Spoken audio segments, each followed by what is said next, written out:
So if I just take your attention to photograph 1, the next page, what you'll see is a student in a classroom stepping over some hurdles.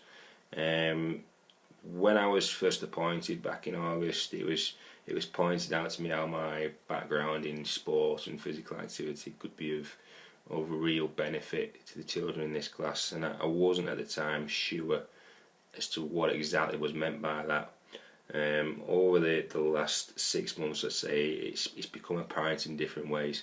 The main thing being is it's not necessarily been a case of getting students to do sport and physical activity for sport and physical activity's sake. It's been more a case of using physical activity as a vehicle to allow students to access opportunities to meet certain needs that they may have, or meet certain targets that they may have. So for example, the student that you see in the picture, he has a target that is simply being in a different environment as part of his autism. So he's moved from his room into a classroom environment there, and also he's been in that classroom environment and he's following instructions and he's copying what I've demonstrated to him. If you look on the next page, you'll see something similar. We've took the same student into a kitchen area just to develop his fine motor skills and his independence in terms of his own independent living.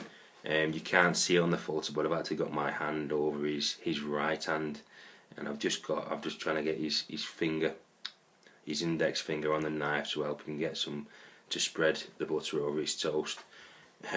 What's become apparent since I've just realised in the photo is he's actually left-handed, and it was only through observations later in the next coming weeks where he's just picked the knife up on various occasions. He's always picked it with his left hand, and I've noticed that, so we've had to adapt to meet that. If you also look on the next page, you'll see a photograph of me and a student with a therapy ball.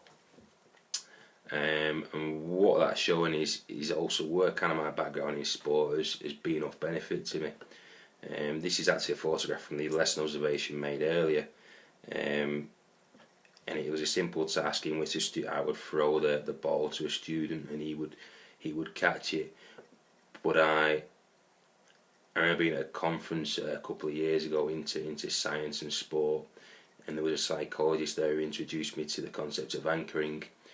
So when somebody did a physical action, such as say threw a ball into a basket or scored a goal, if you were to really anchor an emotion, and in this case he got all his teammates to rush over and celebrate with the person every time they'd made this action, it would anchor an emotion that made them, when they tried to do the action again, it was a real positive affiliation, a real positive feeling, so they wouldn't necessarily be apprehensive about doing that action in the future.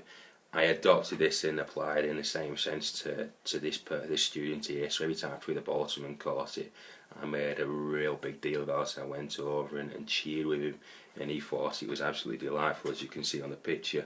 When he failed to do the action, I didn't react in any ways. It was just a case of, okay, let's try again, and then hoped he did it, and he found that activity really motivating.